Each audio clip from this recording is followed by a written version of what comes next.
السلام عليكم ورحمة الله وبركاته، حبايب قلبي عاملين ايه؟ طلبة تانية اعدادي، يا رب تكونوا كويسين. معاكم مستر محمد المصري، وان شاء الله النهارده هنبدأ مع بعض حصة ليسون 2 في مادة الساينس الترم التاني بإذن الله. يا شباب، لو انت أول مرة تتفرج عليا فحابب أقول لك ان شاء الله منهج الترم التاني هينزل لك مجانا بالكامل على اليوتيوب خلال الترم التاني. تاني حاجة عايز اقولها لك برضو، لو انت لسه ما اتفرجتش على حصة ليسون 1 قبل ما تبدأ معايا الحصة دي، ضروري جدا ان انت تكون مخلص حصة ليسون 1. هتلاقيها موجودة على القناة عندنا، تتفرج عليها وبعد كده تيجي تكمل معانا الفيديو. ولو اتفرجت عليها قبل كده ولسه ما دخلتش الجروب، فهتلاقي في رقم موجود تحت. الرقم ده ابعت لنا عليه، هندخلك الجروب اللي بنبعت عليه اهم الشيتات اللي هتفيدك ان شاء الله. زي الشيت اللي انا بشرح منه دلوقتي، ده الشيت اللي هنشتغل منه ان شاء الله طول السنة. كل درس هنشرحه هبعت لك الشيت على الجروب. الشيت ده عبارة عن شرح وكمان حل على الدرس بتاعنا. اتفقنا؟ اتفقنا. ان شاء الله يا صديقي، ان شاء الله النهارده هنبدا في ليسون 2 اللي هو مرتبط بليسون 1 اللي احنا اتكلمنا فيه عن الاكزوثيرميك والاندوثيرميك. بس خلي بالك، عايز اقول لك على حاجه. انا عايزك علشان نحب الماده مع بعض، عايزك تتخيل ان كل حصه بنشرحها عباره عن رحله استكشافيه. رحله استكشافيه ازاي؟ بنستكشف حاجات جديده اول مره نعرفها في العالم بتاعنا عن طريق ماده الساينس. فهنعتبر ان انت الحصه اللي بتتفرج عليها دي معلومات جديده اول مره تعرفها. المعلومات دي بنبسطها لك وبنحكيها لك على هيئه قصه علشان تكون سهله بالنسبه لك ان شاء الله.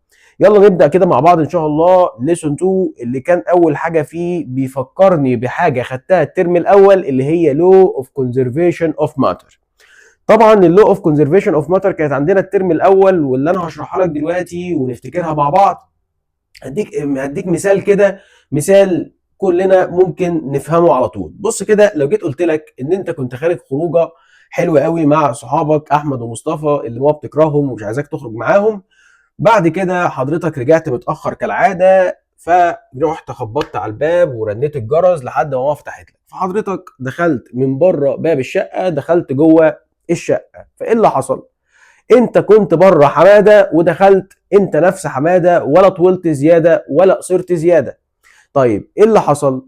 انت هنعتبرك ان انت الماتر او الماده سواء جوه الشقه او بره الشقه، فالماتر واحده او الماده بتاعتي هتفضل ثابته. نفس الكلام بيحصل في الكيميكال رياكشن او التفاعل الكيميائي. التفاعل الكيميائي لو جيت قلت لك ان انا بفاعل حاجتين مع بعض، هل لما اجي افعلهم مع بعض هيطلع حاجتين غيرهم؟ لا، هيطلع نفس الحاجتين، بس بيحصل لهم ري ارينجد او بيحصل لهم اعاده ترتيب بشكل معين. يعني مثلا فعلت الكربون مع الاكسجين هيطلع كربون مع اكسجين، لكن لما اقول لك فعلت الكربون مع الاكسجين ما تقوليش هيطلع كربون مع هيدروجين مثلا. لا، لازم الماده اللي تخش هي نفس الماده اللي هتطلع. كمان لازم عدد الاتومز اللي بتخش تكون قد عدد الاتومز اللي بتطلع. طب ما تيجي ناخد اكزامبل كده ونستعين بجزره القلم اللي احنا عارفينه بيساعدنا في المواقف دي. تعالى كده بص معايا بسم الله. اول حاجه بيقول لك ايه؟ لو جيت قلت لك ان انا عندي تفاعل ما بين الكربون اللي هو رمزه سي بلس الاكسجين اللي هو O2، ففعلتهم مع بعض فهيطلع لي CO2. بص كده، عندي كان هنا عندي الكربون سي واحدة، فطلع الكربون هنا سي واحدة. كان عندي O2 طلعت برضو O2. يبقى عدد الاتومز اللي دخلت ايكوال لعدد الاتومز اللي خرجت. المواد اللي دخلت هي نفس المواد اللي خرجت. يبقى هو ده اللو اوف كونزرفيشن اوف ماتر او قانون بقاء المادة. طيب هسألك سؤال، هل ينفع احط مادتين مع بعض فيختفوا الاتنين؟ هتقول لي لا طبعا، ده كده سحر وما بيحصلش الكلام ده. طب هقول لك على حاجه، هل ينفع اكون ماده من غير ما احط مواد على بعض عشان تكونها؟ برضو لا. مفيش ماده بتنتج من العدم، زائد برضو ان مفيش مواد بحطها على بعض فتختفي. يبقى معنى كده ان المواد بتفضل محافظه على نفسها، وهو ده اللو اوف كونزرفيشن اوف ماتر. طب تعالى نقرا الديفينيشن بتاعه كده. كان بيقول لي when chemical reaction occur، لما يحصل الكيميكال رياكشن بتاعي الرياكتنت نوت ديسترويد، يعني عمرها ما تختفي، عمرها ما تتدمر. نور a new product او new substance created from nothing. بيقول لي ولا كمان البرودكت او النواتج هيطلعوا من اللا شيء، ولكن ايه اللي بيحصل؟ بيقول لي ان الاتومز بتاعت الرياكتنتس بيحصل لها ري ارينجد، يعني اعاده ترتيب. يعني مثلا هنا الكربون كان لوحده والاكسجين كان لوحده، رتبتهم جنب بعض فطلع لي كربون ايه؟ دايوكسيد. يبقى كده بيحصل ري ارينجد للاتومز فيطلع لي النيو برودكت او يطلع النواتج الجديده. ده كان الديفينيشن بتاع اللو اوف كونزرفيشن اوف ماتر. هتيجي تقول لي يا مستر طب هو ليه بنعيد كلامنا عن اللو اوف كونزرفيشن اوف ماتر؟ هقول لك يا صديقي ان ده مرتبط بحاجه هناخدها النهارده في الدرس اللي هي لو اوف كونزرفيشن اوف انرجي. نفس الكلام بتاع الماتر برضه بيحصل في الانرجي. الانرجي ما ينفعش تيجي من العدم، ما ينفعش يبقى عندك طاقه من العدم. تعال ناخد مثال كده. لو انت كنت نايم الصبح يا كسول، ماما جايه عماله تخبط عليك وتقول لك يا حبيبي اصحى يلا الفطار جهز، وانت قلت لها لا يا ماما انا عايز انام وهكمل نوم. فحضرتك كملت نوم لحد الساعه 4 او 5 المغرب. بعد كده حضرتك بتقوم من على السرير لقيت نفسك مدروخ، رحت مخبوط في السرير في صباع رجلك الصغير. طبعا اول ما اتخبطت في صباع رجلك الصغير قعدت تقول اه يا ماما والحقيني ومش عارف ايه، راحت ماما جايه عليك جري وقالت لك في الاخر ده اللي اخرة اللي ما بيسمعش كلامي واللي ما بيقومش يفطر الصبح. طيب حضرتك يا حماده لما ما فطرتش الصبح ما بقاش عندك طاقه، فلما ما يبقاش عندك طاقه مش هتقدر تمشي. ما انت هيجيلك طاقه منين وانت ما اكلتش؟ ما ينفعش يبقى عندك طاقه من العدم، لازم علشان يبقى عندك طاقه لازم تاكل، لان الطاقه الاكل هو اللي فيه الطاقه بتاعتك. فانت لما بتاخد الطاقه من الاكل بتبدا انت بقى تحولها لكاينيتيك انرجي لطاقه حركيه وبتتحرك، او تحولها مثلا لساوند انرجي لطاقه صوتيه، او مثلا تحولها لثيرمال انرجي لطاقه حراريه عشان تسخن جسمك من جوه. يبقى انت الطاقه دايما لازم يكون في طاقه وبعد كده اقدر احولها الى طاقات تانية. ما ينفعش انتج طاقه من العدم. زائد برضو ان ما ينفعش يكون في طاقه وتختفي. مفيش طاقه بتختفي، الطاقه بس ممكن تتحول من شكل للتاني. انت دلوقتي الطاقه بتاعت الاكل اللي انت كنت واخدها دي عباره عن ايه؟ كيميكال انرجي. انت لما بتاكل بتاخد كيميكال انرجي من الاكل. طب لما بتاكل بتبدا ان انت تتحرك، يبقى حولت الكيميكال انرجي لكاينيتيك انرجي. او ممكن تتكلم فحولت الكيميكال انرجي لساوند انرجي. يبقى الطاقه عمرها ما تخلص وعمرها ما تنتج من العدم. الطاقه عمرها ما تخلص وعمرها ما تنتج من ايه؟ من العدم.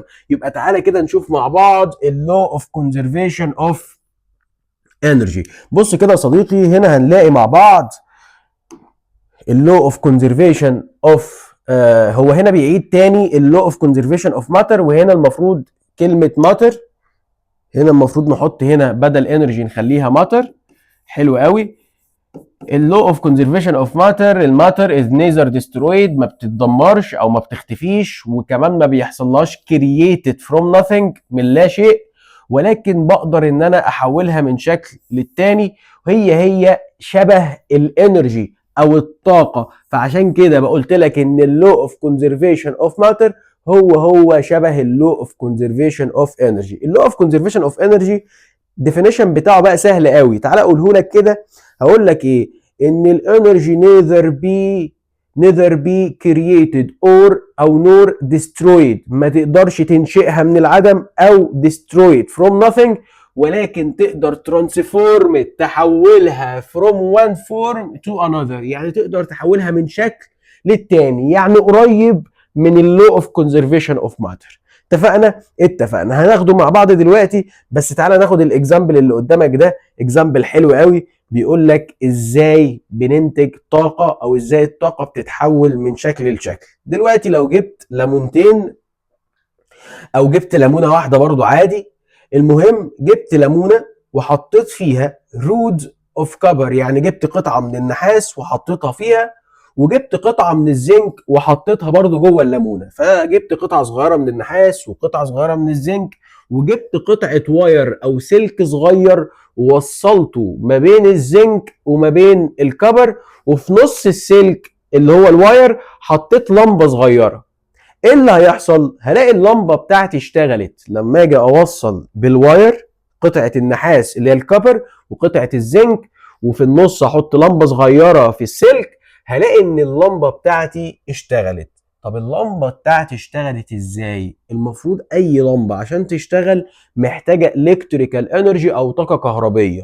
طب ازاي في الليمونه تشغل اللمبه الصغيره؟ طبعا انا مش هجيب لمبه كبيره، عشان ما تقوليش يا مستر انا جبت لمبه كبيره ما اشتغلتش. انا بنجيب لمبه صغيره قوي كده، اللمبه دي هتلاقيها نورت. طب ازاي اللمبه دي جالها الكتريكال انرجي؟ هقول لك. انت هتقول لي يا مستر هو الليمونه بتطلع الكتريكال انرجي؟ هقول لك ازاي. الليمونه دي جواها في كيميكال انرجي. الكيميكال انرجي دي لما بتتفاعل مع بعض اتحولت جوه الواير او جوه السلك لالكتريكال انرجي فشغلت اللمبه. فبص معايا كده اهو، جبت ليمونه وليمونه، ليمونتين، ليمونه حطيت فيها قطعه من الكبر وليمونه حطيت فيها قطعه من الايه، من الزنك، وبعد كده جبت واير، الواير ده ربطت فيه لمبه صغيره، فلما وصلت الزنك مع الكبر وهم مغروزين جوه الليمونه لقيت ايه اللي حصل؟ اللمبه بتاعتي اشتغلت. ليه بقى؟ تعال نقول ليه. بص كده الاكسبلينيشن او الشرح بتاعي. A chemical reaction، تفاعل كيميائي بيحصل جوه الاسيدك ليمون، يعني جوه الليمونه بيحصل كيميكال رياكشن او تفاعل كيميائي. طيب ما بين مين ومين؟ ما بين الكبر وما بين الزنك. طيب الرياكشن ده هينتج عنه الكتريك كارنت او تيار كهربي، هو ده اللي يشغل اللمبه بتاعتي. طب الاكزامبل ده افهم منه ايه؟ افهم منه ان عمر ما اللمبه بتاعتي تشتغل لوحدها. عمر ما اللمبه بتاعتي تشتغل لوحدها، لازم عشان تشتغل لازم يكون عندها الكتريكال انرجي. طب الالكتريكال انرجي هتيجي من العدم؟ لا، بتيجي من التفاعل اللي بيحصل جوه الليمونه اللي هو عباره عن كيميكال انرجي او تفاعل ايه، كيميائي. حلو قوي. يبقى هنا الكونكلوجن ان الكيميكال انرجي المخزنه جوه الليمون جوس اند ذا رياكتنتس اللي هي المتفاعلات اتحولوا بعد كده هما الاثنين لالكتريكال انرجي علشان تقدر يشغلوا اللمبه، وهو ده اللو اوف كونزرفيشن اوف انرجي او قانون بقاء الطاقه، ان الطاقه الكيميكال انرجي اللي كانت جوه الليمونه اتحولت الى الكتريكال انرجي جوه اللمبه. طب حلو قوي. طب بص كده يا شباب اهو، ده الديفينيشن بتاع اللو اوف كونزرفيشن اوف انرجي. energy is not created to light. يعني هنا مش هو هنا رابط لك الديفينيشن بالتجربه اللي احنا قلناها. الانرجي عمرها ما not created to light of the lamp، بل already، يعني مش created، ما خلقتش انا الطاقه اللي هي الالكتريكال انرجي، ما اتخلقتش جوه السلك لوحدها، ولكن هي كانت موجوده اصلا جوه الليمونه عباره عن كيميكال ايه، انرجي، والكيميكال انرجي اتحولت الى الكتريكال انرجي. يبقى انا ما ينفعش اخلق طاقه، انا ينفع بس احول الطاقه من فورم تو انذر فورم، من شكل للتاني، لكن ما ينفعش ان انا اطلع لك طاقه جديده كده واقول لك خلي بالك خد الطاقه دي، ما ينفعش. لازم يكون في حاجه تديني طاقه، وبعد كده الطاقه دي تتحول لطاقه تانية، وهكذا. ينفع احول الطاقه لاشكال، لكن ما ينفعش ان انا اخلق طاقه جديده من غير ما يكون عندي في حاجه او سورس او مصدر للطاقه عندي. اتفقنا؟ اتفقنا. طب مين بقى اللي قال الكلام ده ومين اللي اخترع اللو اوف كونزرفيشن اوف انرجي او اثبته؟ في عالم عندي اسمه هيرمان فون هيلمهولتز. تاني هو معلش اسمه رخم شويه، عالم الماني اسمه هيرمان فون هيلمهولتز. العالم ده هو اللي عمل بروف لللو اوف كونزرفيشن اوف انرجي، يعني عمل تجارب. التجارب دي من خلالها قال لك خلي بالك ان الطاقه بتفضل محافظه على نفسها ولكن بتتحول من شكل للتاني، يعني هو اللي اثبت الرول ده او اللو ده. حلو قوي. خلي بالك كمان في معلومه بقى، الجزئيه اللي جايه دي حلوه قوي وركز فيها عشان تفصيله مهمه. قال لك حاجه كمان، قال لك لو انا عندي نظام معزول هيفضل الانرجي بتاعته كونستانت. يعني ايه يا مستر؟ مش فاهم. هديك مثال على حاجة احنا كلنا عارفينها، اللي هو المج الحراري اللي احنا بنجيبه علشان نحافظ على حرارة المشروبات اللي بناخدها معانا بره. طبعا المج الحراري لو هو مش فيك، او يعني هو مش بيتباع على الرصيف، في مج بيتباع على الرصيف كده ده مش بيحافظ على الحرارة، ده شكل عبارة عن شكل بس. لكن لو جبت مج حراري فعلا، المج الحراري ده بيعزل الليكويد اللي انا حطيته جواه عن البيئة اللي حواليه. طيب هو الليكويد ده، حطيت مثلا شاي، الشاي ده طبعا انت عشان لسه صغير تكون ممكن ما بتشربش شاي، ممكن تكون لسه بتشرب كوبايه لبن، ما تشربش انت الشاي انا عارف. المهم، يبقى قوم افطر واسمع كلام بابا بدل ما تتخبط في صباع رجلك الصغير في السرير. يلا نكمل. المهم، دلوقتي انت لو حطيت اي ليكويد سخن جوه المج الحراري ده، طيب المج الحراري ازاي بيحافظ على الحراره؟ المفروض ان الليكويد اللي انا حطيته ده بيكون عنده ثيرمال انرجي او طاقه حراريه. طب ازاي احافظ على الثيرمال انرجي بتاعته؟ عن طريق ان انا هخليه ايزوليتد، هعزله. المج تقريبا بيعزل الحاجه او الليكويد اللي جوه عن السراوندنج او عن الحاجات اللي حوالينا. الحاجات اللي حوالينا يعني ايه؟ يعني الثيرمال انرجي ما تقدرش تطلع بره المج، الحراره بتاعت الشاي ما تطلعش بره المج. فبعد كده لما اسيب المج مثلا ساعتين 3 4 وخرجت بيه، وبعد كده جيت افتح المج وشربت، هلاقي لسه الشاي بتاعي سخن. ليه؟ لان الحراره جوه فضلت كونستانت، فضلت ثابته. المج ده يعتبر خلى الشاي اللي جواه او الليكويد اللي جواه ايزوليتد. كلمه ايزوليتد معناها معزول. فاي نظام معزول الانرجي بتاعته بتفضل ثابته. اي نظام ايزوليتد معزول الانرجي بتاعته بتفضل ثابته. هتفضل ثابته لحد امتى؟ لحد ما النظام ينفتح على السراوندنج او ينفتح على الحاجات المحيطه بينا. ما انا اول ما افتح المج الحراري فتبدا الحراره تطلع، فتبدا بعد كده لو انا سبت المج الحراري الغطا بتاعه مفتوح هيبدا الشاي بتاعي يبرد، لان انا كده خليت الشاي معرض للايه؟ للسراوندنج. فهمت حاجه؟ طيب يبقى كده العالم برضو قال ان اي نظام ايزوليتد سيستم اهو. كلمه ايزوليتد سيستم يعني نظام معزول بيفضل عنده ريمينز، الانرجي بتاعته ريمينز كونستانت، يعني بتفضل ثابته. لحد امتى؟ هتفضل ثابته لحد ما النظام ده يبدا ينفتح على السراوندنج بتاعتي او على الاجزاء المحيطه عندي. حلو قوي. طب نخش بقى على الجزئيه اللي بعدها. دلوقتي الكيميكال رياكشن، التفاعل الكيميائي بيكون مكون من حاجتين رئيسيين لازم يكونوا موجودين: الرياكتنس اللي هي المتفاعلات، والبرودكتس اللي هي النواتج. حلو قوي. طب الرياكتنس دي ممكن يكون عندها بوند او روابط.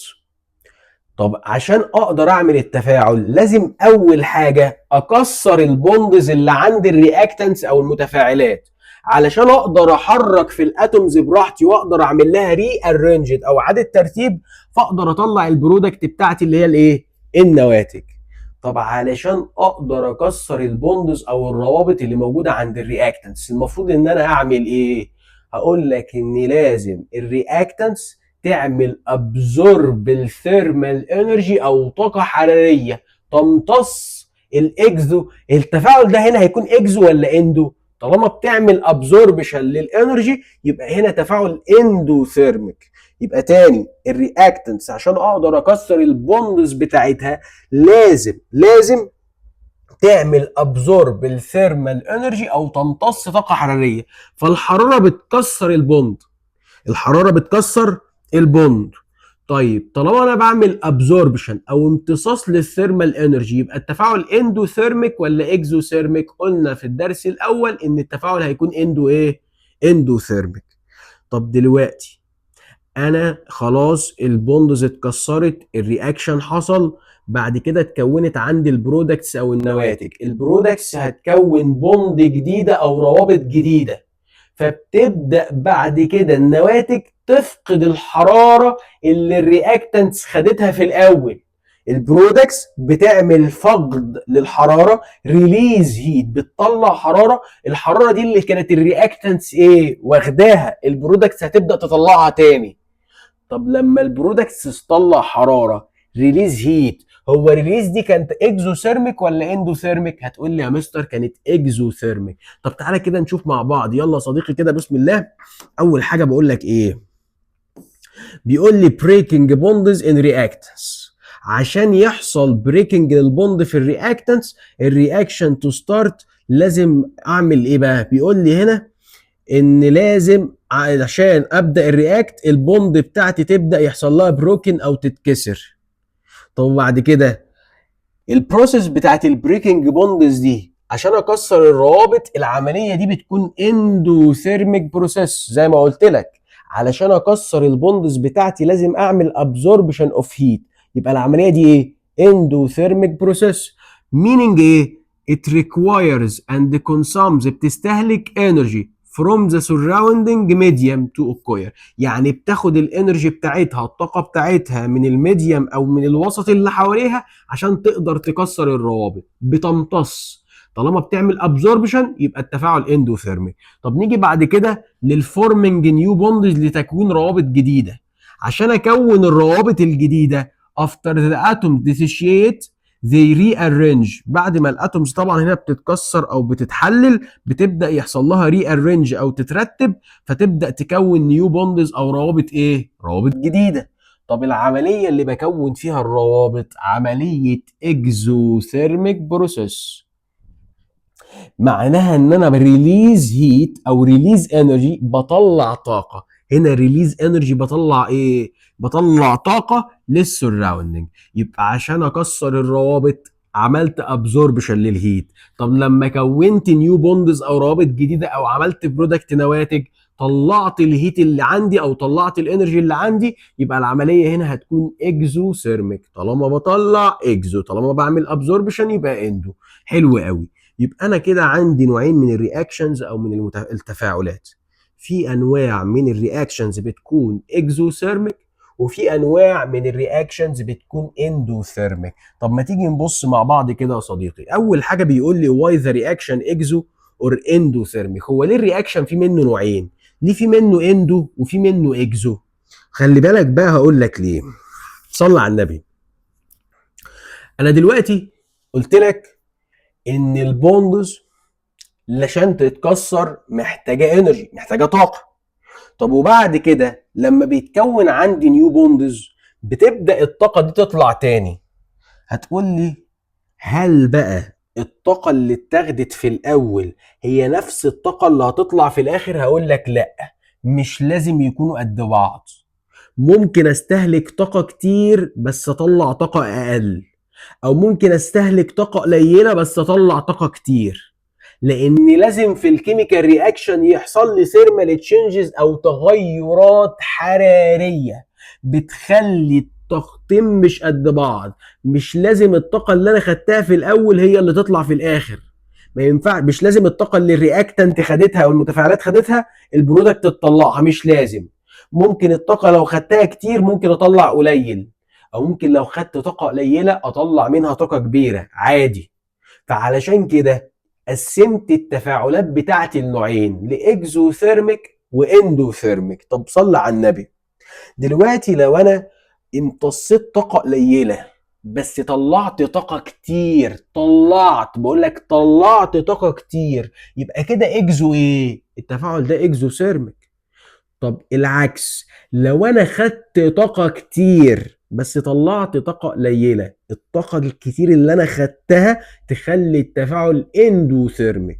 يبقى على حسب مين اكبر من مين. هل امتصيت طاقة كتير يبقى كده اندوثيرميك. طب هل طلعت طاقة كتير يبقى كده اكزو ايه؟ اكزوثيرميك. يبقى هو التغير اللي بيحصل ده هو اللي بيخلي عندي نوعين، واحد اكزو وواحد اندو. فتعالى كده بيقول لي ايه؟ بيقول لي the amount of energy absorbed and released، اللي هي الابزوربد اللي انا امتصيتها والريليز اللي انا طلعتها not equal. مهمه قوي قوي قوي. بيقول لك ان هم مش قد بعض، ولكن بيقول لي على حسب ان بيحصل هنا الثيرمال تشينجز او تغيرات حراريه بتظهر في الابزوربد او الريليز دي ايه او الريليز دي انرجي. طب ما تيجي كده ناخد الاكزامبل الاول اللي هو الاكزوثيرميك. تعال ناخد اكزامبل كده، ناخد الاول زي تجربه بنبدا نعرف فيها في التجربه دي ازاي بيحصل تفاعل اكزوثيرميك. صلى على النبي. اول حاجه بيقول لي ان احنا هنجيب المواد بتاعتنا. المواد بتاعتنا اللي هي ايه؟ اول حاجه هيكون عندي دايوليت هيدروكلوريك اسيد، وكلمه دايوليت معناها مخفف. مخفف دي يعني فيه ميه. فاكر في الدرس الاول قلنا هو احنا ينفع نحط الاسيدز على الميه ولا نحط الميه على الاسيدز؟ قلت لك ان احنا بنحط الاسيد على الميه علشان ما يحصلش عندي انفجار في الكونتينر. افتكر المعلومه دي كنا قايلينها في ليسون 1. تمام. طيب دلوقتي جبت دايوليت هيدروكلوريك اسيد، وجبت كمان حاجه اسمها مغنيسيوم ريبون، شريط من المغنيسيوم، ماده المغنيسيوم، وجبت كمان 2 بولي استرين كابس، وجبت ثرمومتر علشان اقدر اقيس بيه التمبريتشر، وجبت جلاس رود عشان اقدر اقلب بيه.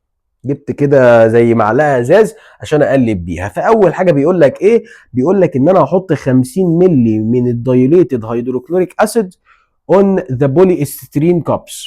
حطيت 50 ايه؟ 50 مللي. وبعدين جبت الثرمومتر وقست التمبريتشر بتاعه الهيدروكلوريك اسيد وهو لوحده لسه. انا حطيت الهيدروكلوريك اسيد بس في البولي استرين كاب، وبعد كده قست التمبريتشر بتاعته فطلع لي التي تمبريتشر فسميتها تي 1. سميت التمبريتشر اللي جبتها في الاول تي 1. طب وبعدين بدات ان انا احط المغنيسيوم جوه الهيدروكلوريك اسيد. حطيت المغنيسيوم جوه الهيدروكلوريك اسيد، وبعد كده جبت الجلاس رود او اللي هي المعلقه الازاز الصغيره دي، وبدات ان انا اقلب ما بين الهيدروكلوريك اسيد واقلب ما بين المغنيسيوم عشان اخلي المغنيسيوم يتفاعل مع الايه؟ مع الهيدروكلوريك اسيد. بعد ما تفاعلوا مع بعض بدأت ان انا احط الثرمومتر تاني علشان اقيس التمبريتشر التانية، فطلع لي تمبريتشر 2. بعد التفاعل، بعد ما المغنيسيوم خلاص اتحط في الهيدروكلوريك اسيد، طلعت عندي تمبريتشر 2. يبقى انا كده بقى عندي تمبريتشر 1 وعندي كمان تمبريتشر 2. طب مين اكبر من مين؟ طلع عندي ان تمبريتشر 2 اكبر من تمبريتشر 1. معنى كده ايه؟ معنى كده ان التمبريتشر لما عليت يبقى الانرجي اللي طلعت كانت كبيره. معنى كده ان التفاعل ده اكزوثيرميك. طالما طلع هيت كبيره وطالما التمبريتشر الثانيه كبيره يبقى التفاعل ده اكزوثيرميك. طب بص كده معايا، هتلاقي موجود عندك اهو الاوبزرفيشن. بيقول لي after adding magnesium to the acid بيحصل raise in temperature، يعني التمبريتشر بتزيد of the mixture is observed. فبيقول لي هنا ان الفاينل تمبريتشر اللي هي T2 هتكون greater than the initial temperature اللي هي التمبريتشر T ايه؟ T1.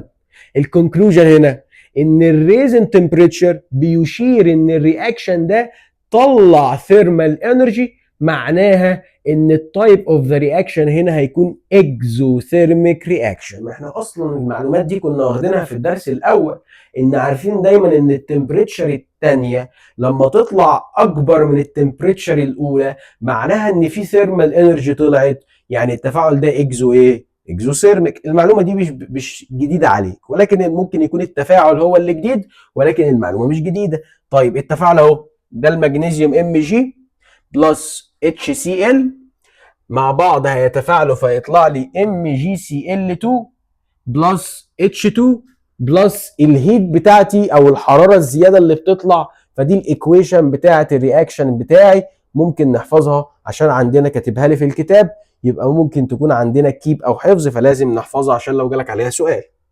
طيب تعالى كده نشوف الديفينيشن بتاع الاكزوثيرميك رياكشن. خلي بالك ان كل الشرح اللي بشرحه ده هتلاقي عليه اسئله حلوه قوي موجوده بعد الشرح. لما ابعت لك الشيت بتاع الشرح ده هتلاقي الشرح وبعديه الاسئله، اسئله كويسه جدا، ساينتفك تيرم وتشوز وكومبليت وكل حاجه، اسئله كويسه جدا. هتذاكر من هنا وتبدا تحل في نفس الشيت. اتفقنا؟ اتفقنا. تعالى كده نشوف مع بعض الديفينيشن بتاع الاكزوثيرميك رياكشن.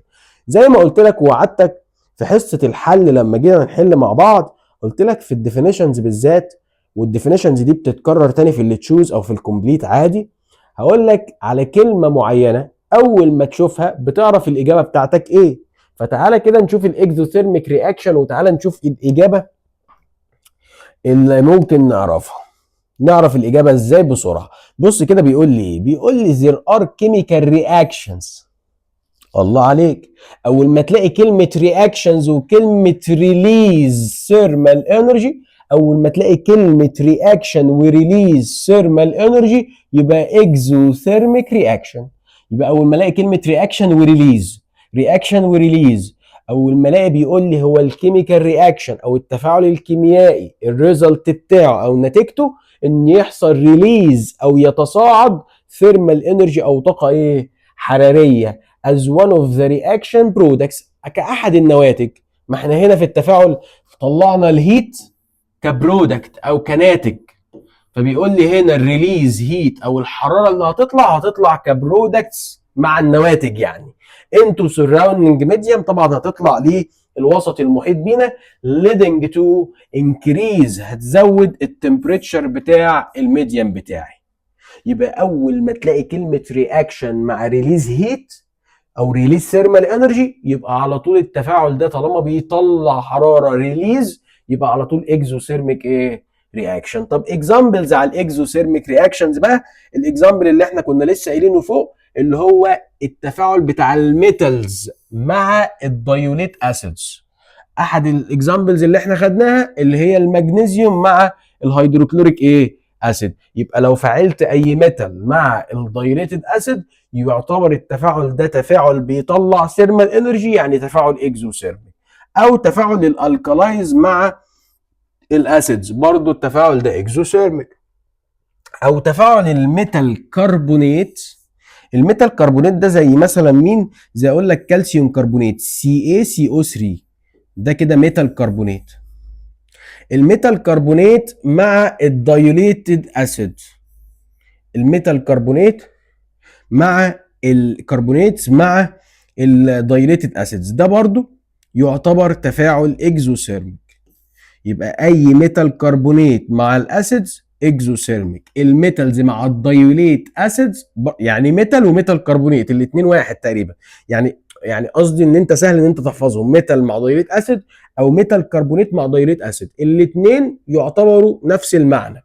اما الالكالايز والاسيدز هي دي اللي تحفظها. هو ده الاكزامبل بتاع الحاجات الاكزوثيرميك رياكشنز او التفاعلات الطارده للحراره اللي بتطرد ثيرمال انرجي. طب تعالى كده بص معايا الحته اللي جايه دي مهمه قوي.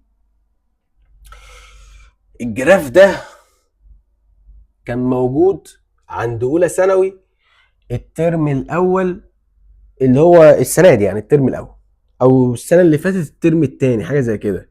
اولى ثانوي السنه اللي فاتت الترم الثاني كان عندهم الجراف ده، لان هم كانوا بياخدوا الاكزوثيرميك رياكشنز وكانوا بياخدوا الاندوثيرميك رياكشنز. طب تعالى كده افهمك الجراف ده واحده واحده، بس قبل ما نقرا الجراف تعالى نقرا هنا الاكزوثيرميك رياكشنز اللي بيحصل فيها. طبعا اللي بيحصل ان الانرجي اللي الرياكتنت بتاخدها بتكون صغيره، اما الانرجي اللي البرودكت بتطلعها بتكون ايه؟ بتكون كبيره. ده اللي قلته من شويه. كل ما انا بشوف مين الاكبر، هل اللي طلع اكبر ولا اللي امتصيته اكبر؟ طيب احنا هنا اكزوثيرميك، اكزوثيرميك معناها اللي طلع هو اللي اكتر، واللي امتصيته في الاول هو القليل. طب تعالى نقرا كده بيقول لي ايه؟ بيقول لي في الاكزوثيرميك رياكشن the amount of energy released لما يحصل طبعا فورمينج اوف نيو بوندز، لما كون روابط جديده في انرجي بتطلع. بيقول لي بقى بتكون جريتر ذان، اكبر من الاماونت اوف انرجي ابزوربد. يبقى الانرجي اللي هتطلع اكبر من الانرجي اللي انا امتصيتها. طالما اللي طلع اكبر يبقى التفاعل اكزو ثيرميك. برافو عليك. طب الديفرنس في الانرجي ما بينهم، ما انا هنا امتصيت طاقه قليله، هنا طاقه اكبر، في فرق في الطاقه، عملت لهم ماينس لبعض. الفرق في الطاقه ده بيطلع على هيئه ايه؟ بيطلع على هيئه ثيرمال انرجي او طاقه حراريه. معنى كده طالما ما هو دلوقتي في فرق في الطاقه، هنا طاقه قليله وهنا طاقه كتير، فالطاقه الكتير مش هتفضل محبوسه جوه التفاعل، هتطلع بره على هيئه ايه؟ على هيئه ثيرمال انرجي. ده بيثبت لي اللو اوف كونزرفيشن اوف انرجي، قانون بقاء الطاقه. طب تعالى نشرح مع بعض كده الجراف. الجراف يا شباب بص كده علشان نفهم الجراف مع بعض. اول حاجه هنا كاتب لك الرياكتنس، المتفاعلات. لازم علشان الرياكتنس تتفاعل مع بعض لازم اديها حاجه اسمها اكتيفيشن انرجي. فالبرج اللي طالع لفوق ده حاجه اسمها اكتيفيشن انرجي، اللي هي الطاقه اللي بتشغل التفاعل، من غيرها التفاعل مش هيحصل. يبقى الرياكتنس هي كان عندها انرجي معينه، الرياكتنس كان عندها انرجي معينه، فعشان اشغل الرياكتنس اديتها طاقه اسمها اكتيفيشن انرجي. الطاقه دي بس لازمتها انها تشغل الايه؟ الرياكتنس.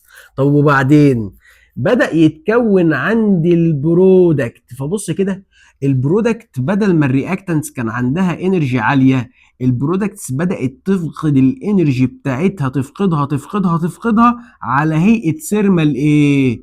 ثيرمال انرجي. يبقى البرودكتس بتاعتي عماله تنزل، الطاقه بتاعتها بتنزل لانها بتفقد الطاقه ايه؟ الطاقه بتاعتها على هيئه ثيرمال انرجي. يبقى البرودكتس هنا طلعت طاقه كبيره. ما هو بص كده، الطاقه عماله تقل بتاعت البرودكتس لانها عماله تفقد الطاقه بتاعتها وتطلعها على هيئه ثيرمال انرجي. يبقى تاني الجراف ده بتاع الاكزوثيرميك نحفظه كويس. اول حاجه الرياكتنت كان عندها انرجي معينه، بعد كده علشان اشغل الرياكتنس وخليها تتفاعل لازم اديها حاجه اسمها اكتيفيشن انرجي، اللي هي الطاقه اللي بتنشط التفاعل.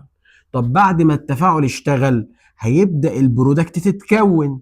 طب هتقول لي يا مستر كده البرودكت عماله الانرجي بتاعتها تقل. هقول لك ما هو الفرق في الانرجي بتاعت الرياكتنت مع البرودكت طلعت على هيئه ايه؟ على هيئه هيت او ثيرمال انرجي.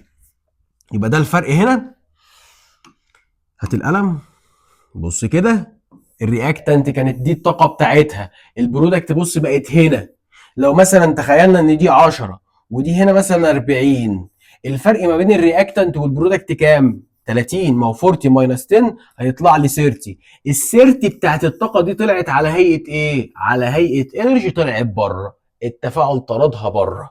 فهمنا حاجه؟ فهمنا. طيب يبقى ده شكل التفاعل بتاع الاكزوثيرميك. الرياكتنت بيكون عندها طاقه، اما البرودكت مش بتحافظ على الطاقه دي، بتطردها بره، بس بتطرد طاقه كبيره. يبقى دي كده التفاعل هنا طالما طارد للحراره او بيفقد فيها طاقه، يبقى التفاعل ده ايه؟ اندو ايه؟ سوري، اكزو ثيرميك، طالما هنا الطاقه بتطلع. طيب الجزء اللي بعده الجراف ده مهم، وبعد كده هناخد الجراف كمان شويه، هناخد الجراف بتاع الاندوثيرميك. بص كده يا حبيب قلبي، بيقول لي ابلكيشن تاني برضو على التفاعلات الاكزوثيرميك. مديني التفاعل بتاع الووتر او الميه. اوعى تكون نمت مني، او زهقان.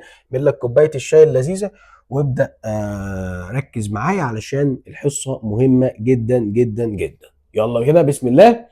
بص كده يا صديقي، هنلاقي معاك هنا التفاعل بتاع تكوين الووتر او الميه.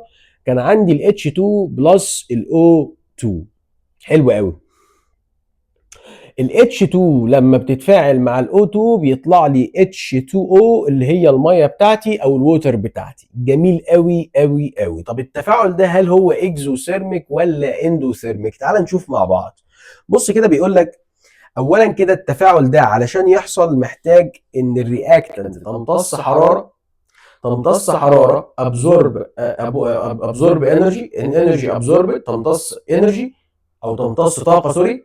طيب الطاقه اللي هتمتصها دي هتمتص طاقتين، طاقه عشان تكسر البوند بتاعت الهيدروجين وطاقه عشان تكسر البوند بتاعت الاكسجين.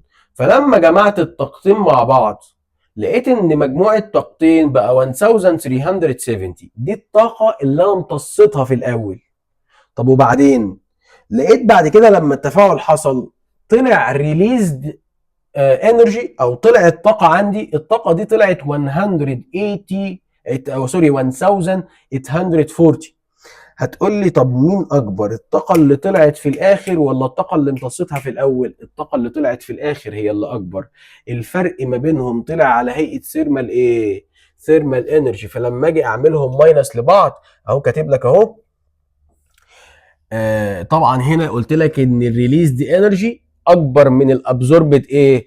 ابزوربد انرجي. فلو جيت عملت لهم ماينس لبعض تقريبا هيطلع لي الرقم بتاعي 700 في 470.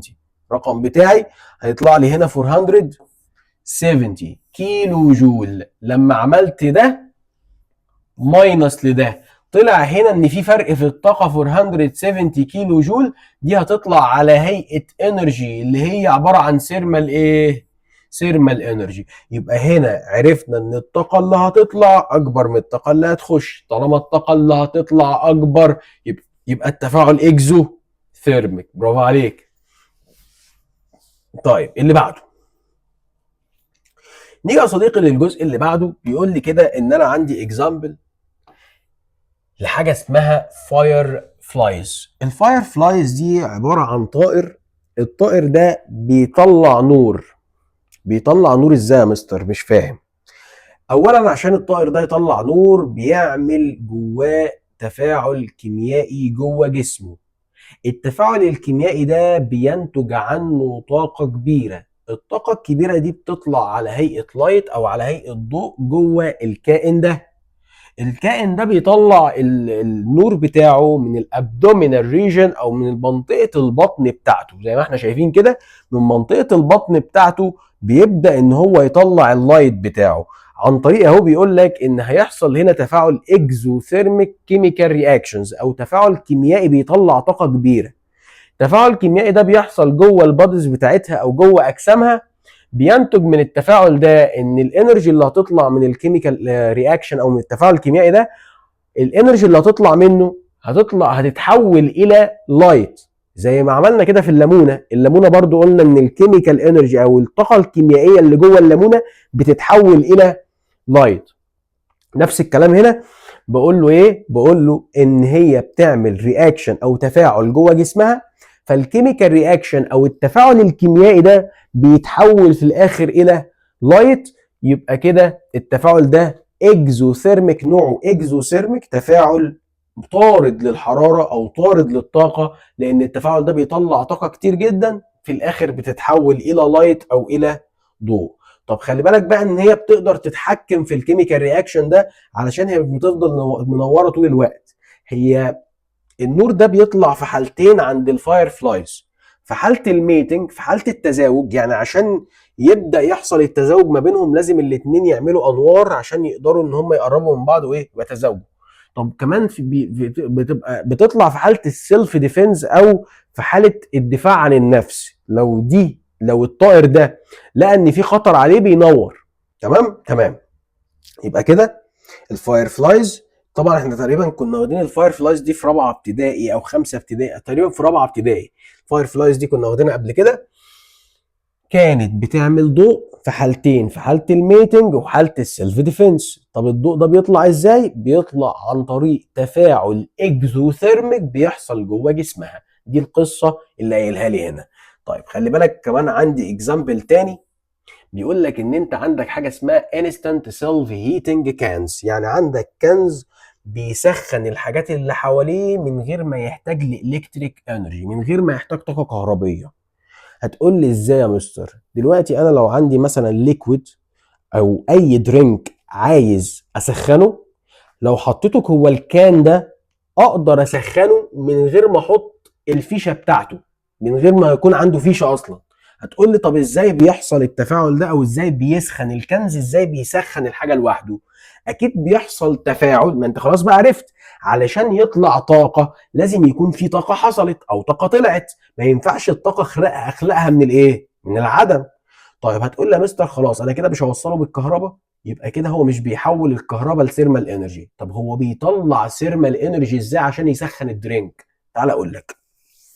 بص يا صديقي، الكان ده بيكون جواه مادتين. المادتين دول لو اتفاعلوا مع بعض هيطلعوا ثيرمال انرجي كبيره جدا تقدر تسخن الليكويد او الدرينك اللي جوه. طب ايه المادتين؟ بص كده بيقول لي ايه، بيقول لي ان الكنز بيحتوي على كالسيوم اوكسايد اللي هو CaO، ده مركب جوه الكنز ده كالسيوم اوكسايد، وكمان بيحتوي على الووتر. بس خلي بالك الاتنين بيكونوا مفصولين عن بعض بجدار صغير في النص، يعني في جدار كده بيفصل ما بين الكالسيوم اوكسايد وما بين الووتر. جميل جدا. طيب بعد كده بعمل ايه؟ بحط الدرينك بتاعي جوه الكنز. بعد ما بحط الدرينك جوه الكنز ببدأ ادوس على زرار. الزرار ده بيخلي ايه، الحيطه اللي هي كانت سيباريتد او بتفصل ما بين الكالسيوم اوكسايد وما بين الووتر، الحيطه دي تنفصل، فتلاقي ان الووتر دخلت على الكالسيوم اوكسايد. الووتر لما بتخش على الكالسيوم اوكسايد بيتفاعلوا مع بعض، فلما بيتفاعلوا مع بعض بيطلع لي عندي من التفاعل ده ثيرمال انرجي كبيره تقدر تسخن الكنز وتسخن الحاجه اللي جوه الكنز. يبقى تاني، السيلف هيتنج الكان ده بيعمل ايه؟ بيكون في مادتين، كالسيوم اوكسايد وبيكون في ووتر، بس الاتنين مفصولين عن بعض بجدار صغير كده او بحاجه صغيره جوه. بحط الدرينك اللي عايز اسخنه وادوس على الزرار، فالزرار ده بيخلي الحائط اللي ما بين الكالسيوم اوكسايد والووتر يتشال، فالكالسيوم اوكسايد بيخش مع الووتر يعملوا رياكشن او تفاعل. التفاعل ده بينتج عنه ثيرمال انرجي كبيره تقدر تسخن الدرينك بتاعي او تسخن المشروب بتاعي. حلو قوي. فبص كده بيقول لي وين بوتون، البوتون ده اللي هو الزرار اهو، when the bottom at the bottom اللي في القاع بتاع الكب is pressed، لما ادوس عليه الثين ممبرين او اللي هو الغشاء الرفيع بيبدا ان هو يحصل له ريباتشرز، يعني يحصل له ايه، يبدا ان هو يتشال، allowing the calcium oxide ان هو يخش مع الووتر. بيبدا الكالسيوم اوكسايد اند ووتر تو ميكس، يبداوا ان هم يعملوا ميكس مع بعض، فبيحصل عندي اكزوثيرميك كيميكال رياكشن، تفاعل اكزوثيرميك يعني بيطلع طاقه كبير، occurs between them forming calcium hydroxide. طبعا التفاعل ده بينتج عنه كالسيوم هيدروكسيد، لما الكالسيوم اوكسايد بيتفاعل مع الووتر هيطلع لي كالسيوم هيدروكسيد with a release of large amount of heat، يعني هيطلع لي كميه كبيره من الحراره، هي دي اللي تقدر تسخن الدرينك اللي جوه الايه، اللي جوه الكان. هيطلع لي لارج اماونت اوف هيت، كميه كبيره من الحراره تقدر تسخن. يبقى تخيل معايا صديقي كده، تخيل معايا صديقي ان انا بقول لك ان خلي بالك ان انا ينفع اسخن اي درينك عن طريق كنز بيسخن نفسه. فلو انا جيت قلت لك الكلام ده من غير ما انت تكون فاهم هتقول لي يا عم انت مجنون، هو ازاي الكنز يشتغل من غير ما احطه في فيشه؟ ازاي احط درينك جوه حبه كنز في جوه كنز او جوه كان فتبدا ان هو الدرينك ده يسخن لوحده؟ فديني فهمتك العلوم بقى او الساينس دايما بتفهمك حاجات انت اول مره تعرفها، فبعد كده لما تشوف الحاجه دي مش هتتفاجئ بقى، ما انت كده كده عارف. يعني تخيل ان انت ما درستش ساينس فجبت لك انا الكان ده قدامك، تبقى بقى ايه ده، تتفاجئ بقى ازاي ده بيحصل ده كده. لكن انت دلوقتي درست ساينس فانت دلوقتي عارف الحاجات اللي حواليك بتحصل ازاي، عارف دلوقتي القصه اللي حواليك، مش هتبقى عبيط بقى وانت ماشي ماشي شايف ده بيحصل وده حاجه، دي حاجه بتحصل هنا ودي حاجه بتحصل هنا، وفاهم ده بيحصل ليه وفاهم ده بيحصل ليه. لكن مع احترامي لاي حد، بس تخيل ان في واحد مش متعلم خالص ما اتعلمش، هل هيكون فاهم زي ما انت فاهم دلوقتي ان في كنز ممكن يسخن الميه، وان في انرجي بتتحول لانرجي تانية، وان ازاي الالكتريك انرجي بتتحول لللايت انرجي، وازاي التلاجة بتشتغل بالفريون والكلام ده؟ هل هيكون فاهم زيك؟ لا، انت فاهم اكتر، انت دلوقتي فاهم اكتر لان انت درست. تمام. طب هتقول لي طب انا مش عايز اتعلم، انا مش عايز اعرف الحاجات دي. هقول لك انت غصب عنك لازم تعرفها. هتقول لي ليه؟ هقول لك دلوقتي انت لسه صغير، بس لما تكبر هتعرف قيمة الحاجات اللي انت درستها دي. انت ما تعرفش قيمتها دلوقتي.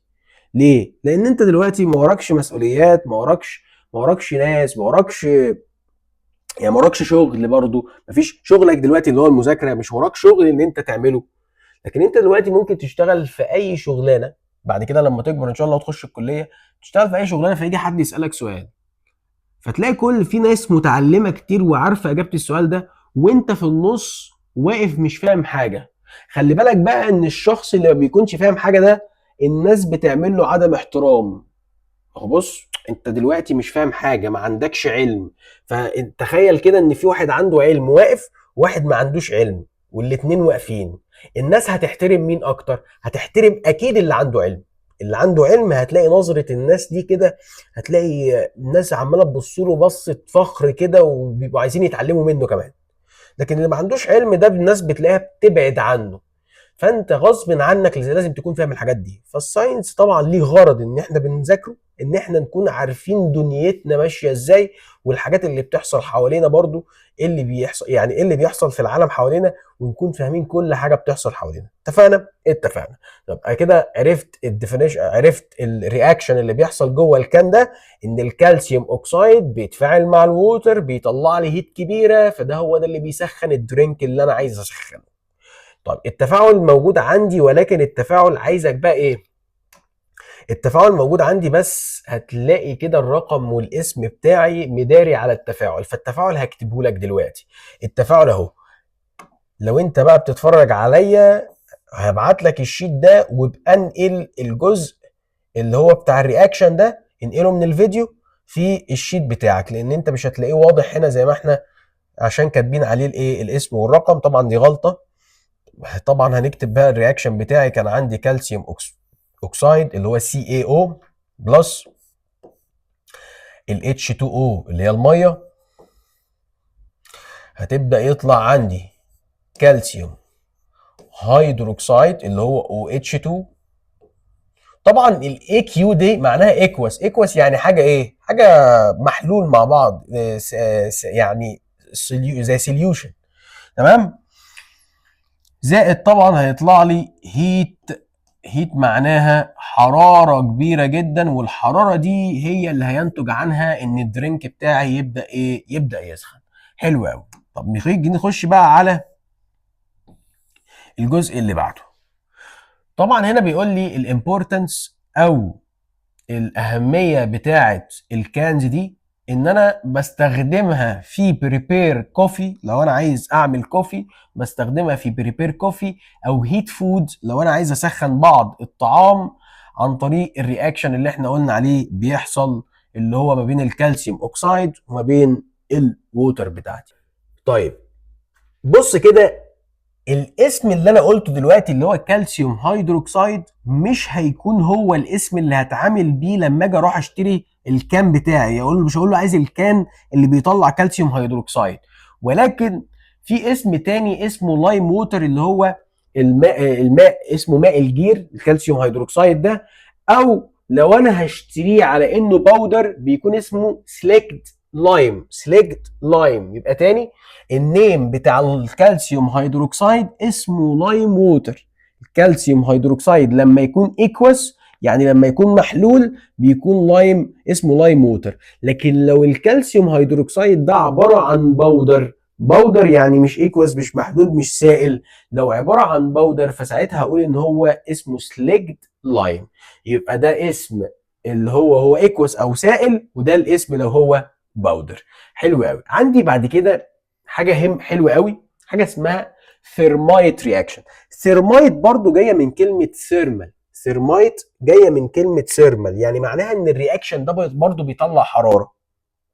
طيب الثيرمايت رياكشن ده ايه اللي بيحصل فيه؟ ركز كده.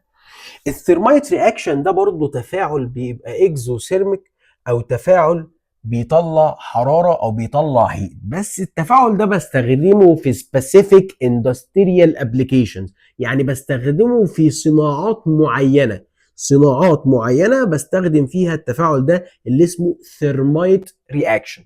حلو قوي. طب التفاعل ده بيحصل ازاي؟ بيقول لي ان انا الرياكشن ده بيحصل عن طريق مثلا ان انا احط الالومنيوم مع الريد ايرن اوكسايد. هتقول لي هو ايه يا مستر الايرن اوكسايد ده؟ صلي على النبي. خلي بالك الحديد لما بطلعه من تحت الارض، الحديد عمره ما يطلع حديد صافي. يعني المفروض ان الايرن بتاعي رمزه ايه؟ Fe. الحديد اللي بيطلع من تحت الارض ما بيكونش Fe لوحده، بيكون معاه دايما اكسجين. فعشان كده بقول ان انا عندي حاجه اسمها ايرن اوكسايد. طب وبعدين انا علشان استخرج الحديد هبدا ان انا اعمل ايه؟ هعمل تفاعل، هحط الالومنيوم على الايرن اوكسايد فيبدا يحصل ريليز للارج اماونت اوف ثيرمال انرجي. لما افعلهم مع بعض هيطلع لي ثيرمال انرجي كبيره من التفاعل ده. فبيقول لي كده معناها ان الحديد اللي هيطلع عندي هيكون ميلتنج ايرن، يعني هيكون حديد بس يعني ايه؟ منصهر، حديد منصهر. فالحديد ده اقدر اشكله واقدر اعمل بيه اللي انا عايزه. يبقى تاني، انا علشان اقدر استخرج الحديد من الخام بتاعه اللي بطلعه من تحت الارض بحط الالومنيوم على الايرن اوكسايد، فبيبدا ان التفاعل ده يطلع منه ثيرمال انرجي كبيره، فيبدا الايرن يطلع لوحده. بيطلع لوحده اهو الحديد، بس بيطلع على هاء، بيبقى ميلتنج بسبب ان في هنا هيت كبيره فبتخلي الحديد يسيح. فبص التفاعل بتاعي، التفاعل اهو الالومنيوم مع الريد ايرن او الحديد الاحمر اللي هو اسميه Fe2O3 مع اكسجين هنا، هبدا افعله مع الالومنيوم فيبدا يتفاعلوا مع بعض فيطلع لي Al2O3 بلس 2Fe. ال 2Fe دول اللي هم مين؟ الحديد. بس الحديد هنا بيطلع ميلتنج او دايب بسبب وجود ثيرمال انرجي او طاقه حراريه كبيره بتخلي الحديد بتاعي ميلتنج او يذوب. حلو قوي. خلي بالك برضو الرياكشن ده بيقول لي بستخدمه غالبا في الويلدنج ريلواي تراكس، يعني برضو بستخدم الرياكشن ده لو انا عايز الحم الريلواي تراكس اللي هي ايه؟ اللي هي قضبان، القضبان بتاعه القطر بتاعي. قضبان القطر ده ساعات بتبقى في حتت اتكسرت فعايز الحمها مع بعض، فبستخدم الرياكشن ده اللي هو اسمه ثيرمايت رياكشن. فلو جه قال لك في الامتحان اذكر لي يوز فور ثيرمايت رياكشن، قول لي يوز واحده للثيرمايت رياكشن بستخدمها في ايه؟ كلمه ويلدنج معناها لحام، بلحم الريلوي تراكس او بلحم الشريط القطر بتاعي لو حصل فيه اي كسر او في حصل فيه اي حاجه. طب حلو قوي. طبعا الدلتا دي يا شباب لو انت مش عارف بتشير ان التفاعل ده بيمتص حراره وبيطلع حراره، فالدلتا دي حاجه اسمها دلتا وانديكيتس ذا نيد فور هيت، بيحتاج حراره، وكمان التفاعل ده ريليز ثيرمال انرجي يعني بيطلع ايه؟ بيطلع حراره. التفاعل ده اسمه ايه؟ اسمه سيرمايت رياكشن. بستخدمه في ايه؟ الرياكشن ده بيستخدم في ويلدنج ريلوي تراكس، يعني بستخدمه في لحام شريط القطر بتاعي. طيب ده بالنسبه كده للاكزوثيرميك. التفاعلات الاكزوثيرميك سهله جدا، هي التفاعل اللي لما بعمل ابزورب للهيت بطلع هيت اكبر منها، لما بعمل ابزورب للهيت او الابزورب للانرجي بطلع انرجي اكبر منها. طالما الانرجي اللي طلعت كبيره يبقى التفاعل اكزوثيرميك. طبعا الاندوثيرميك العكس، لما بمتص انرجي كبيره فبطلع انرجي قليله. مين الكبير؟ اللي انا عملت له ابزوربت. بص كده، خلي دي كلمه السر بتاعتك. عملت لك كده كده خلاص انرجي بتطلع يبقى اكزوثيرميك. عملت لك كده، انا كده بعمل ايه؟ ابزورب للانرجي كبيره، يبقى كده طالما عملت ابزورب الانرجي كبيره يبقى كده التفاعل بتاعي هيكون اندو ثيرميك. فبص معايا كده التفاعل الاندو ثيرميك مديني اكزامبل هنا. خلي بالك الحصه دي انا بصورها تقريبا كده الساعه 2:30 او 3 بالليل. تعالى كده نشوف الساعه كام عشان انا بص اهو الساعه موجوده عندك هنا. ايه ده؟ الساعه دلوقتي 4:30 بالليل، يوم الاثنين 9/2/2026. طيب الساعة اللي أنا بصور لك فيها دي طبعا ده بعد ما جهزت الكتاب وبعد ما حضرنا الدروس وبعد ما خلصت الشغل بتاعي. كنت واعد الطلبة بتاعتي إن الحصة تنزل يوم الحد بالليل، وحصل ظرف وما قدرتش إن أنا أصورها يوم الحد. كان عندي شغل تاني، شغل طبعا في تحضير أولى ثانوي وفي تحضير لكتب المراحل التانية، فما قدرتش ان انا اصورها. فطبعا بدل ما انا انزل الحصه يوم الاثنين بالليل فبصورها الاثنين الصبح الساعه 4 الفجر علشان ابدا ان انا انزلها لك الصبح. طب بقول لك الكلام ده ليه؟ بقول لك الكلام ده علشان اقول لك ان انا بتعب معاك، فعايزك انت كمان تتعب معايا. تتعب معايا ازاي؟ عايزك ما تراكمش الحصص، عايزك تذاكر الدرس معايا لاخره، عايزك بعد ما تسمع الحصه تروح تحل عليها. انا بتعب وبعمل بعمل اللي عليا معاك، فانت كمان اعمل اللي عليك معايا. اتفقنا؟ اتفقنا. تقديرا للتعب اللي انا بعمله، اعمل شير بقى لاصحابك، ويعني انت تاخد الثواب وانا اخد الثواب وكلنا ناخد ثواب ان انت خليت صاحبك يشوف الحصه معاك. فتقديرا للتعب ده اعمل شير لاصحابك. عايز اشوف تفاعل بقى على الحصه، عايز اشوف طلبه بتحل، عايز اشوف طلبه بتسال وتبعت اسئله على الجروب. ده الكلام ده بيبسطني لما الاقي في طلبه عماله تسال: ويا مستر الحصه هتنزل امتى؟ ويا مستر عايزين لو في اجابات عايزين الاجابات. الكلام ده كله انا بتبسط منه لما الاقي في تفاعل وفي طلبه بتحل وفي طلبه بتفهم والحمد لله الناس فاهمه. الكلام ده انا بتبسط منه، بيشجعني ان انا انزل لك حصه ثانيه. فبعد اذنك الاقي تفاعل، الاقي نفسك الاقيك بتذاكر معايا، الاقيك بتسمع الحصه كلها معايا علشان تشجعني ان انا انزل لك بقيه المنهج الفتره الجايه. اتفقنا؟ اتفقنا. نرجع بقى للكتاب بتاعنا. نرجع للكتاب بتاعنا. فين الكتاب؟ اهو. طيب تعالى بقى كده نشوف تفاعل اندوثيرميك رياكشن. تفاعل الاندوثيرميك رياكشن قال لي ان انا هجيب باريوم هيدروكسيد، دي ماده الباريوم هيدروكسيد BaOH2، وهجيب امونيوم كلورايد، باريوم هيدروكسيد وامونيوم كلورايد، وهجيب ميه، وهجيب جلاس بيكر، وهجيب جلاس سترينج رود برضو اللي هي بقلب بيها، وبجيب وودن بلوك، وبجيب ديجيتال ثيرمومتر. الثيرمومتر طبعا لازم يكون موجود اساسي علشان اقدر اقيس بيه التمبريتشر بتاعتي. طب وبعدين بيقول لك ان انت اول حاجه ان انت هتبل الودن بلوك. الودن بلوك ده هتبله بله صغيره وتبدا تحط عليه بعد كده البيكر بتاعي.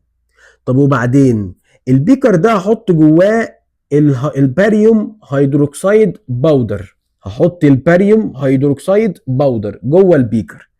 طب وبعدين بعد كده هحط الثرمومتر بتاعي واقيس التمبريتشر بتاعه الباريوم هيدروكسيد وهو لوحده، فهطلع عندي التي 1. حلو قوي، ما التمبريتشر اللي بجيبها في الاول هي التي 1. طب وبعد كده هحط الامونيوم كلورايد على الباريوم هيدروكسيد، فطبعا هيحصل ما بينهم رياكشن او هيحصل تفاعل. طب بعد ما يحصل التفاعل هجيب الثرمومتر تاني علشان اجيب التي 2 او التمبريتشر التانية. خلاص انت عرفت القصة اللي بنعملها كل مرة، بنجيب مرة التي 1 ومرة التي 2. طب هنشوف هنا بقى في التفاعل ده لما جينا نقيس التي 2 لقينا ان التمبريتشر التانية اقل من التمبريتشر الاولى. معنى كده ان التفاعل ده كان ماس للحراره، يعني اندوثيرميك، يعني خد الحراره بتاعت السراوندنج وامتصها وخلى التمبريتشر بتاعت السراوندنج ايه؟ تقل. فبيقول لي هنا لما اجي اشيل البيكر، انا مش كنت حاطط ميه في الاول ما بين البيكر وبين الودن؟ يعني لما جه قال لك بل قطعه الخشب الاول، ليه بلتها؟ علشان هنا بعد ما التفاعل حصل لقيت الميه اللي ما بين البيكر وما بين الخشب تلجت. معنى انها تلجت معنى كده ان الرياكشن ده اندوثيرميك، امتص حراره كتير، فلما امتص حراره خلى التمبريتشر التانية تقل لدرجه ان الميه بتاعتي ايه؟ تلجت. ده بيقول لي كمان خلي بالك ده التمبريتشر التانية طلعت لي بالنيجاتيف، يعني تمبريتشر قليله قوي. معنى كده ان التفاعل ده تفاعل اندوثيرميك كبير جدا. حرارته في الاول كانت كبيره، امتص الحراره بقت حرارته قليله، فالتمبريتشر التانية بقت اقل من التمبريتشر الايه؟ الاولى. يبقى معنى كده ان التفاعل ده اندو ولا اكزو؟ تفاعل اندوثيرميك. حلو قوي. بص معايا كده يا صديقي الاوبزرفيشن بتاعي بيقول لي التمبريتشر دروب، الدروب اللي حصل في درجه الحراره it's observed that the final temperature T2 became much lower، يعني اقل قوي من الانيشال تمبريتشر بتاعتي اللي هي التي 1. التي 2 هنا اقل قوي من التي 1. بيقول لي كمان ان الثرمومتر هنا قرا الفاليو بتاعتي بالنيجاتيف، طلعت نيجاتيف 0.03. معنى ان انا نزلت بالنيجاتيف تحت الزيرو معنى كده ان الووتر بتاعتي اتحولت لايس، فعشان كده قال لك هنا ان اتحول ايه؟ الايس. اهو بيقول لي البيكر ستيكينج تو ذا وود، البيكر لزق في الوود، في الخشب. ليه لزق في الخشب؟ لان في ايس، الايس ده التلج خلى البيكر يلزق في الخشب. فبيقول لي لما انا بقى اشيل طبعا انا زي ما قلنا ان قطعه الخشب دي كانت الاول عليها حبه ميه، فالميه دي هتتلج فتخلي البيكر يلزق في الخشب. حلو قوي. طبعا ليه؟ لان الخشب كان لسه حراره عاليه، التفاعل لما حصل عمل ابزورب للهيت، امتص الحراره كلها جواه، فخلى الحاجات اللي حواليه التمبريتشر بتاعتها تقل لدرجه ان الميه التمبريتشر بتاعتها قلت لحد ما تلجت. يبقى التفاعل ده امتص الحراره، امتص الانرجي، وخلى التمبريتشر تقل. يبقى طالما عمل امتصاص للحراره كتير، يبقى التفاعل ده اندوثيرميك. التفاعل ده اندوثيرميك. حلو قوي. بص معايا يا صديقي كده. conclusion: the reaction of the barium hydroxide with ammonium chloride is an endothermic reaction. This means it's need to absorb thermal energy from the surrounding. يعني بيسحب thermal energy من السراوندنج اللي حواليه، leading to decrease in temperature. لما بيمتص thermal energy ده بيقلل التمبريتشر بتاعتي في السيستم بتاعي and the surrounding medium. فتعالى كده نشوف الديفينيشن بتاع الاندوثيرميك رياكشن. الاندوثيرميك رياكشن اعرفه ازاي؟ اول ما تلاقي كلمه رياكشن وكلمه ابزوربشن. هناك كان رياكشن وريليز، هنا رياكشن وابزوربشن. اول ما تلاقي كلمه رياكشن مع ابزوربشن يبقى على طول التفاعل ده اندوثيرميك ايه؟ رياكشن. هو عباره عن chemical reactions that require to absorption of thermal energy from the surrounding medium to coir. بيقول لي causing the temperature of the medium to drop. هيخلي التمبريتشر بتاعت الميديم دروب، يعني تقل. حلو قوي. طب تعال نشوف اكزامبلز على الاندوثيرميك رياكشن. الاندوثيرميك رياكشن في عليها اكزامبلز زي ان هي عباره عن ثيرمال ديكومبوزيشن. كلمه ديكومبوزيشن معناها ايه؟ معناها تحلل. فبيقول لي هنا عباره عن تحلل حراري لللايم ستون. اللايم ستون ده اللي هو الحجر الجيري. الحجر الجيري ده لما يحصل له تحلل حراري معناها ان هو بيمتص الحراره، فيبدا ان هو يحصل له يدوب. فلما بيدوب بيبدا ان هو بيمتص الهيت، سوري، فبيبدا يطلع او يمتص الحراره في تفاعل اندوثيرميك. برضو بيحصل ديكومبوزيشن. اي تفاعل ديكومبوزيشن او تحلل يا شباب هو تفاعل اندوثيرميك. اول ما تلاقي كلمه ديكومبوزيشن يبقى اندوثيرميك على طول. اي تفاعل ديكومبوزيشن يبقى اندوثيرميك على طول. بيقول لي ديكومبوزيشن اوف اوزون جاز، يعني الاوزون جاز لما بيتفك عن بعض عشان يكون الاكسجين. الاوزون ده عباره عن O3، لما بيتكسر الأو 3 دي لما بتتكسر بتبدأ تكون أكسجين اللي هو O2. طيب التفاعل ده عشان يحصل بيمتص إيه؟ بيمتص هيت أو بيمتص حرارة. علشان أكسر البوندز دي بمتص إنرجي كبيرة. حلو قوي. يبقى التفاعل ده اندوثيرميك. اي كلمه ديكومبوزيشن يبقى اندوثيرميك على طول. طب بعد كده بيقول لي the reaction of the sodium bicarbonate with dilated acid. صوديوم بيكربونات مع dilated acid، تفاعل ماس للحراره، يبقى اندوثيرميك.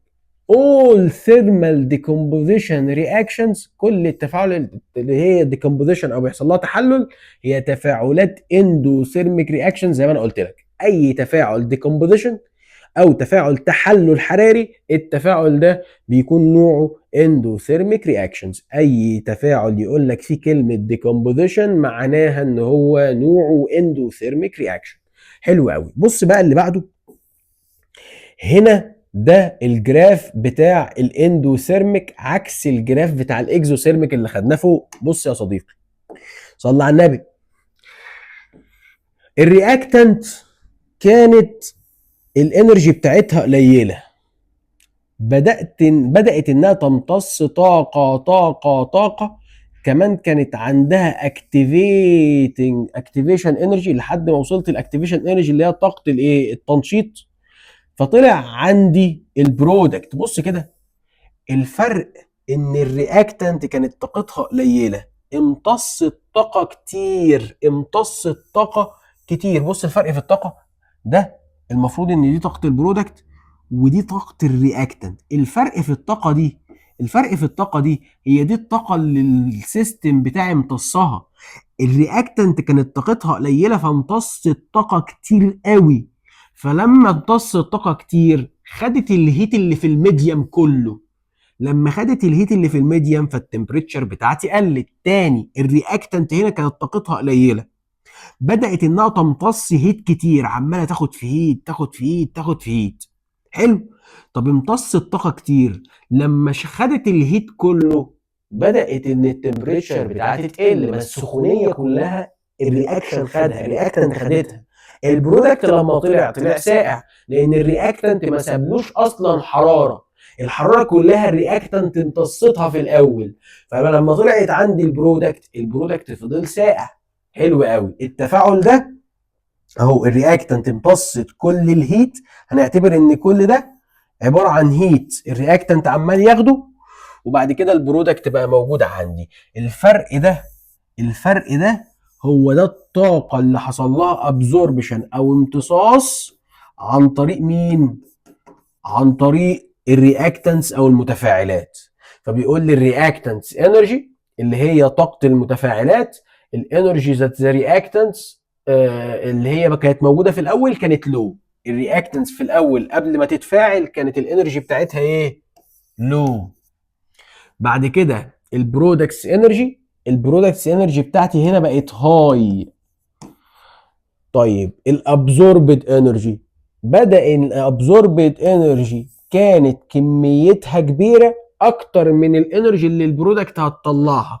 البرودكت هنا طلعت انرجي قليله، لكن الابزوربشن انرجي او الانرجي اللي الرياكتنت امتصتها كانت انرجي كبيره قوي.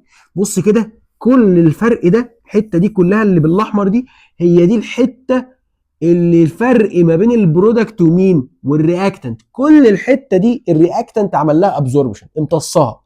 يعني معنى كده ان الرياكتنت امتص كميه كبيره من الانرجي، لكن البرودكت طلعت كميه قليله من الانرجي. فتعال نشوف كاتب لي ايه هنا.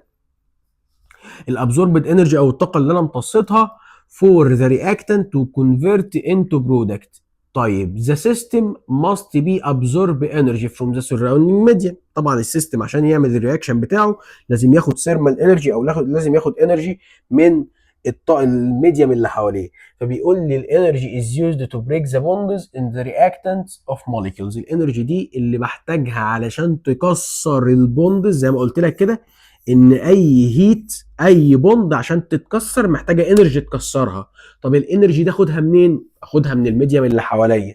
انا دلوقتي عندي رياكتنتس هيتفاعلوا مع بعض، عشان يتفاعلوا لازم اكسر البوندز، عشان اكسر البوندز لازم يكون في انرجي. الانرجي هجيبها منين؟ هجيبها من السراوندينج، الحاجات اللي حواليا. اتفقنا؟ اتفقنا. طيب نيجي للحته اللي بعدها.